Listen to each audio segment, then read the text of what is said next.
But yeah, thanks for joining us. Welcome aboard. Thank you for your interest. No problems at all. If we could actually start very quickly. Yeah. Talk about the first time around. How did that go? What are your main memories of it? First time the band was around. What do you remember best? You mean in 92? Yeah. I remember that we were young punks, and I remember that we have so much spirit into it, and it was 24/7. It was our life. Yeah. We talked about it. We not only made music, it was like a brotherhood. It's like, yeah, the same spirit with my partner with Black War is nowadays. It's back. We live for it. We live for this band. So why did it end in 2007? Was there a certain thing that happened? Did it just sort of run its course and you had to go and do other things? What was the... Yeah, I think we had not... It was not really... I think we have different thoughts. That's the main reason. Yeah, there were not such a big thing. We don't have this old spirit anymore, and we went to go different different ways. Maybe I can say it in that way. Okay, so all these years but later, there was not much trouble or something after all. Yeah. In all these years we were separated. We came together and we see us on concerts and we talked about it. Yeah. Okay, so that's how it came back together, that you'd sort of run into each other and just sort of started talking again and thought, oh, why don't we do it again? Is that how it happened?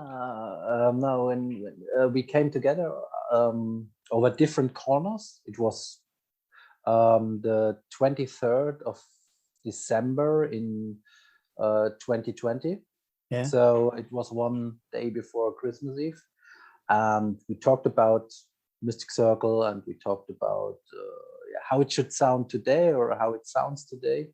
And we were fast on the same level, and we had the same spirit and the same enthusiasm back in the old days. And we say, let's try a song. And we tried one song, and we tried the second song, and we tried the third song, and it was really amazing. And it sounds really amazing. We stand 100% behind that. And then we had the luck to with the Atomic Fire guys. We know Marcus Vosken for years now. He did the promotion on the first CD, so he knows us for 30 years. And they signed us, and that's the way. Mm. Well, you said it sounded good to you. It sounds good to me as well. Tell us about how it... I've got down here that you're doing, vocals, bass, guitars. How long have you been playing guitars and keyboards? Did you learn them in the meantime? Well, we do it. We do the pre-production in our studio. That includes the guitars, bass, drums, and it's the songs are maybe 80-90% finished. And then we go in the studio with our producer, who is also a very experienced musician. He helps us out, and we are not really cracks like Malmsteen or something, but we are good songwriters, and we work together. And nowadays we use more samples, so it's more easy with the new technique. Yeah. I was going to ask you about that. Yeah. So we in our area or our universe, we can express the music what we do, Yeah, but we are not 100% virtuose musicians. That's what I want to say to you. But with that new technique, and we can do many things. Yeah. From back in the day to now, has technology apart from the sample thing, has the recording process changed much for you? Yeah, of course. It's more easy. As I said before, we don't rehearse at this point like in the old days. We are not 5 people like a common band. We are 2 people. And when we come together once or twice a week, we just start record. we record, yeah. We record songs. We have a complete flow, and we are, as I said before, we are now we are finished with the 2nd album, and we are nearly to the end at the 3rd album. So Yeah, is that right? Yeah, the pre-production, of course, Yeah, not in yeah. the studio. But we have 2 new songs in the studio. Yeah, but of course, it's more compared to the 90s. It's a complete other recording situation. It's good for us because we can, it don't cost much money when you want to try some things out, or you can spin your world, and you can do it also. It's on the internet. For example, when we used in the 90s these orchestral effects, it costs lots of money to buy these samples. Now you get it somewhere here. So it's good for us. It's good, and we also can produce this brutal modern sound we ever want to have. So yeah, we enjoy it. Yeah, it's a good sounding album. I want to tell you my favorite track, and that's Letters from the Devil. Absolutely killer. Tell us about that one. Anything you can tell us about that one? Yeah. I think when you hear this chorus, it's very influenced by the old heavy metal. It's an old heavy metal melody, but played a little bit disharmonic. The story behind it is a true legend about a nun who lived in France in a I don't know how it's called, but she should be obsessed by Satan in the night, and she wrote letters, and these letters you can find out they are real in a language they didn't understand. That's the legend, but these letters still exist. So we love such dark mystery stories. So that's the story behind that song. Very interesting. Yeah, sounds good. I might have to Google that. Yeah, very interesting. Yeah. Any other similar stories about any of the other tracks on the album while we've touched on that? For example, yeah, we use also our fantasy about stories about the curse of the wolf demon is a story about a werewolf, about also the satanic component is there, about Armageddon, for example. Belial is about the Belial is about that demon. So we are very interested in that dark mystery stuff. Excellent. How long did it take to get this album together? And the fact that there's 2 of you, did that make it easier than working with, say, 5 people, or harder in the fact that you had more to do yourselves? For us, it's better because, of course, we have a team around us, but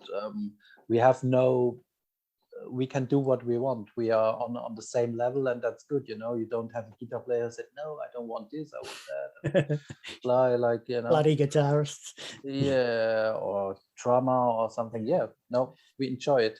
All in all, as I said before, we are in the production phase the whole year, so you can't say we are 3 weeks in the studio or something.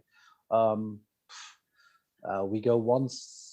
When we finish with the pre-production, we go to Niels once a week, and then we produce till we are finished. So I think the next album will be finished at the end of June or something. Yeah, right. So the production, yeah. With only 2 of you, are you planning to take this out on the road if possible? And how are you going to do it? Have you got people in mind to fill some spaces on stage, or is that a bridge yet to be crossed? At the moment, there is no tour planned or live activities, but at the moment we concentrate more on the visuals. We want to do it more visuals in videos, and we want to go more in this horror genre and we concentrate on the production of the new songs. But of course, when we go on the road, maybe in 2-3 years, I don't know, we plan a big show, a good show, a black metal show, a dark show, and we take guest musicians. Yeah, we have talked about it, but nothing is planned at the moment. But if it depends how big it gets, and this tour costs money, and we have our visions, so it's a big thing then. I like it. I really like it. What's the reaction you're hearing? What's some of the feedback you've been getting from people other than me? Of the new stuff? Yeah. Well, people are surprised. They mostly say, yeah, it's a great album, and it's a funny thing that the old fans from the 90s who grown up now, they come back, and it's amazing because we have interviews all over the world now, and the people are still interested. So I think the name the name of Mystic Circle has not died, even if we are 14 or 15 years away. So it's a big pleasure and a big honor for us to speak with people like you, for example, who are interested. So we are very devoted to this, we are very humble. It's called humble. Yeah. It's great to have you. It's great to have you on. Always a pleasure. Atomic Fire, they seem to have sprung up and dropping some quite serious names more almost every week. How you touched on it a bit before about having known that chap for quite a while. Can you give us any more insight into how this all happened?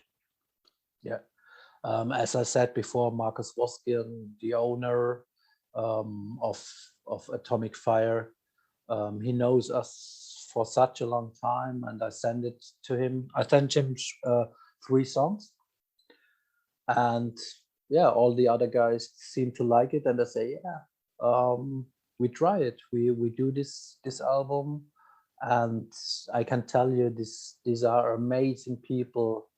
It feels like family. It's like they stand 100% behind your back, and they work 24 hours for that. It's amazing. We never had this before. Yeah, right. It's a big pleasure for us to work with them. Was it like a lot more of a struggle back in the day?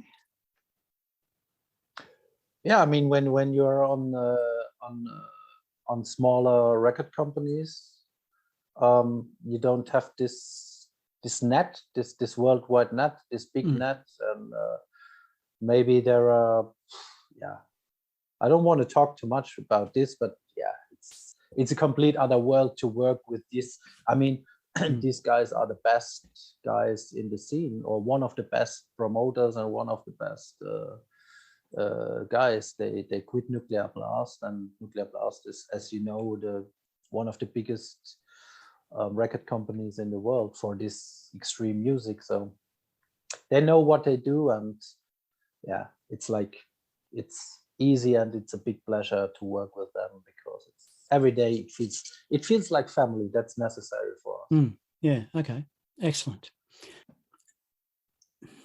Thinking back over your career in music over all those years, I don't want to make you feel old there, but if you had to come up with a funny story that came to mind, anything you can think of?